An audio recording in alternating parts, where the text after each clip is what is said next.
What's up guys, welcome back to my channel. My name is Joel Hyppönen and in this video I am showing you how I edit my film photos.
Before we get started, I just want to address that editing and retouching film photos is quite a sensitive topic, and there are people who are highly against editing, so-called purists, and then there are the rest of us who pretty much do whatever they want with their images. Since my last name is not Cartier-Bresson, I have personally chosen the path to edit my film images by all means necessary, to match my taste and to create work that I am happy to share. Unfortunately, I can't turn shit into sugar and make bad photos look good in the edit, but I can make a decent photo look just a little bit better by doing some fine-tuning and adjustments, and sharing my process with you will hopefully help you with your edits as well. And that's what this video is all about. But before we get started, I want to ask you for a quick favor and hit the like button down below. It doesn't cost you anything, will take 2 seconds, but it will help the algorithm to share this video with more people interested in this topic. But now, let's get started.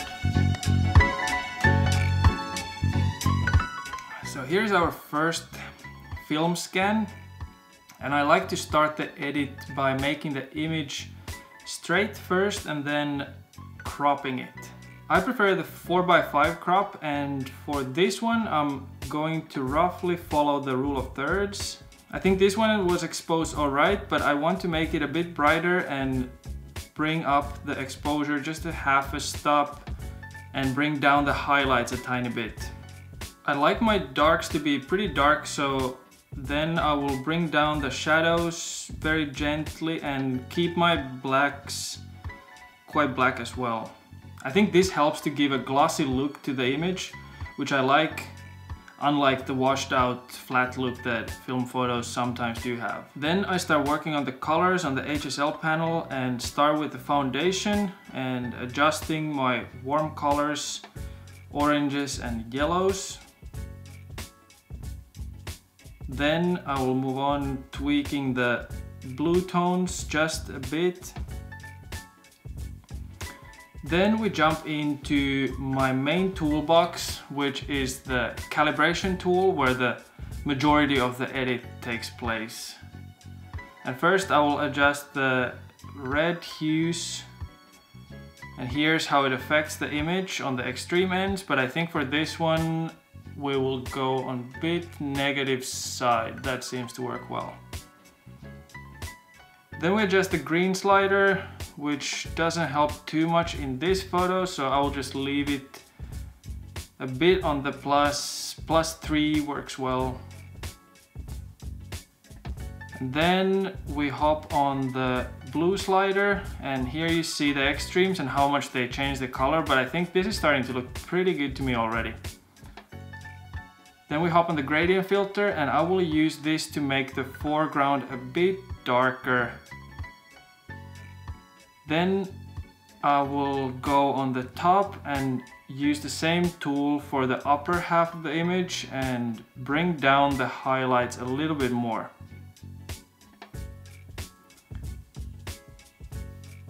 Now the image is starting to look really good, and I will just add a tad of dehaze for the contrast, and I like to use this instead of the contrast slider so it won't affect my highlights and whites too much.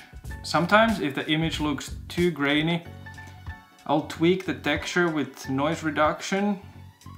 I like where this is going and it's starting to look good and how I want it. So here you can see the before and after. It's not a big difference, but for me it's still significant, and I think the edit brings out the best in this photo. So pretty subtle. I think this complements the image overall pretty well. So this is now good to go, and let's move to the next image. Next we have here a photo of a Glacier boat, which I shot because I really like the colors and the shape of the boat with the side framing in the image. And again, we start by adjusting the crop. I think this looks good. Then we add a little bit of brightness, just up to 15. Next, I'm going to find the right color tones and move to the HSL. And I start by tweaking the reds and yellow hues up just a tiny bit to complement the red. I don't love the blue tones, so I'm trying to find a formula that works for this image and trying to keep it where I think matches what I actually saw with my own eyes. And I notice this photo has quite a bit of this green undertone, especially it's visible on the reds that I don't like, so I will get rid of that as well. Then I will bring up the blues a bit more to match the overall look. Next, I will hop over to the calibration where the magic usually happens. Especially with the strong colors like this photo has, the calibration tool has a pretty significant effect. So it's pretty easy to overdo this part, which we don't want. So I'll try to be very careful with this.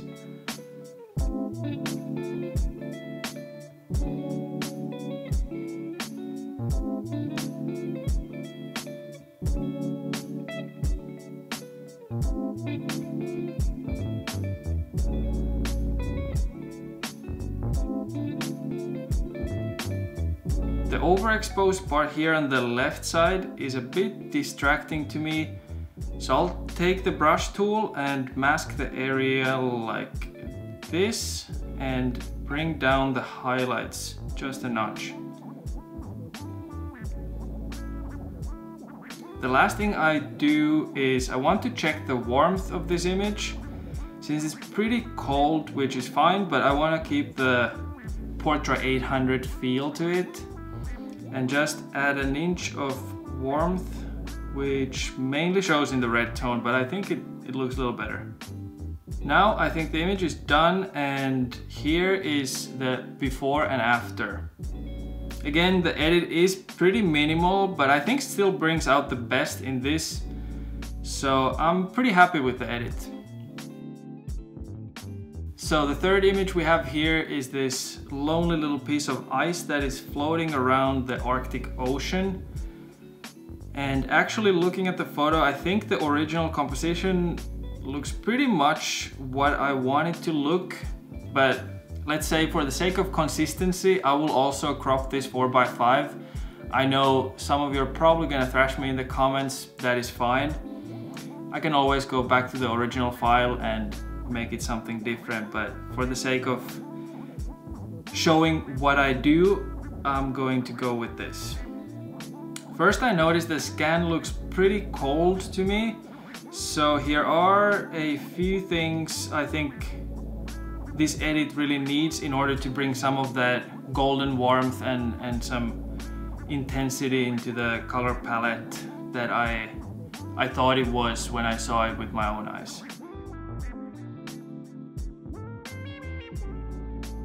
And in this photo there are a few small things that distract me a little bit and I think should be removed in order to make this look a bit better.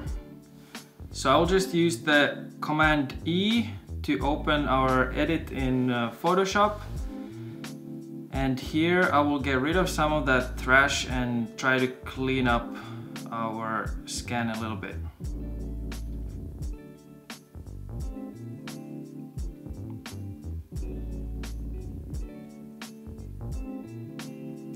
There we go, and then let's hop back to the Lightroom with this, and we use the Command S and we'll keep working on this.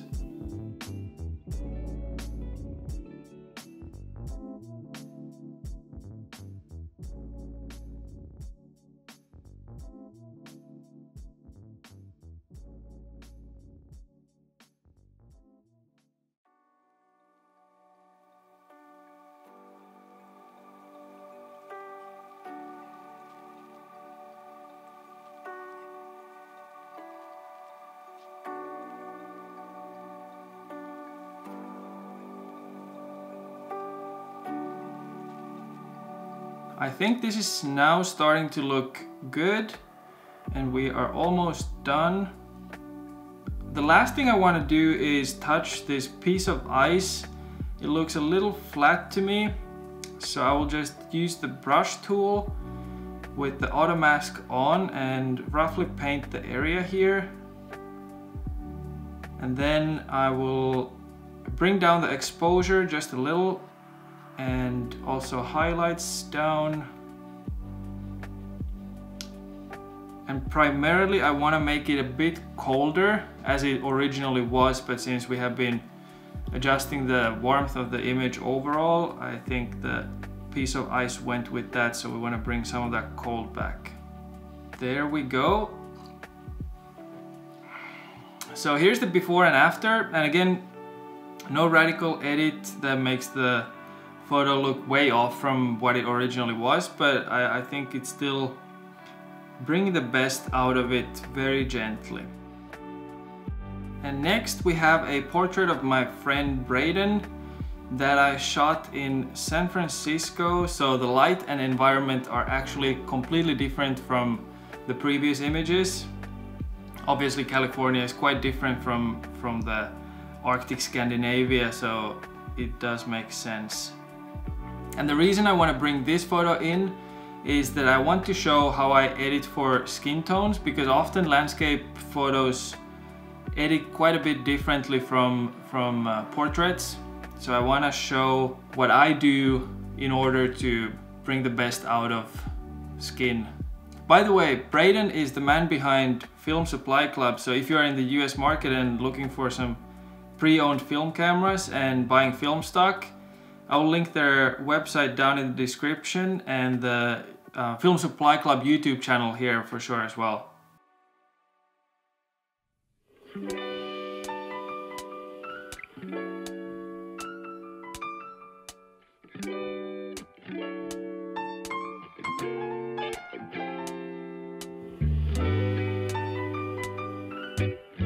So the image is starting to look good, and I was following pretty much the same structure as before, but just focusing primarily on the skin.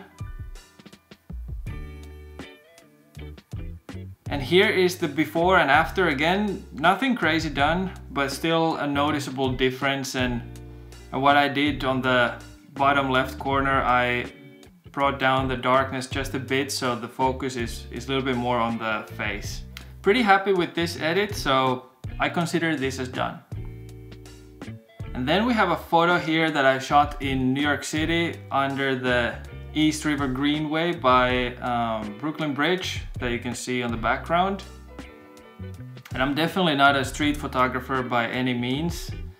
And at the time I actually shot this image, I had just learned the basics of zone focusing. And I think it was probably around 6 in the morning. I was walking around the city and shooting photos, and I noticed this cute elderly lady doing her morning yoga or kung fu or stretching, whatever it was, as I was walking past by her. And I definitely pulled the camera right away. And then as I was starting to shoot, I noticed these two runners approaching from opposite directions. I think I had probably like 3 seconds to react to that, so I just fired. And to be honest, I thought this was just a cool moment that passed by, but I did fire the camera, and I thought there is no way I got a good photo out of this until way later. I got the scans back and I saw this image, and I thought I really got lucky with my timing, and this was definitely exactly the moment that I was hoping to capture when I fired the one one shutter click. Anyways, this one is a tricky one to edit because my camera settings were pretty off to begin with, and there is not that much that could or should be edited here. So I will just roll with this and tweak the little color this image has, the blue and teal that primarily are present here. Okay, so here's the before and after. I think the main difference really is in the temperature or the warmth, and blue tones are noticeable, and minor tweak in the shadows.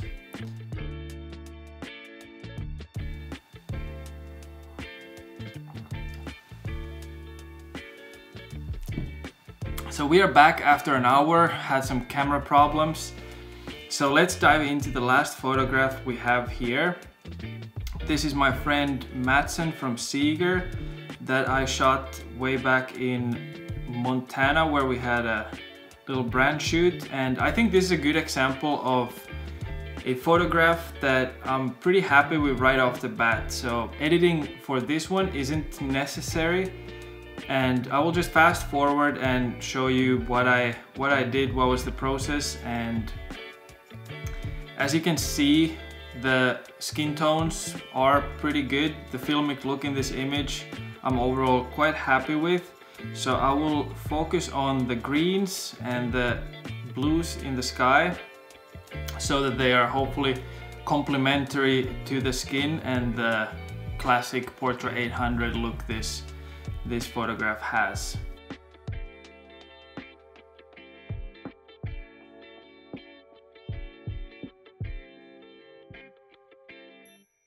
This photo is done now. I'm pretty happy with it, and let's wrap up the editing session here and move on.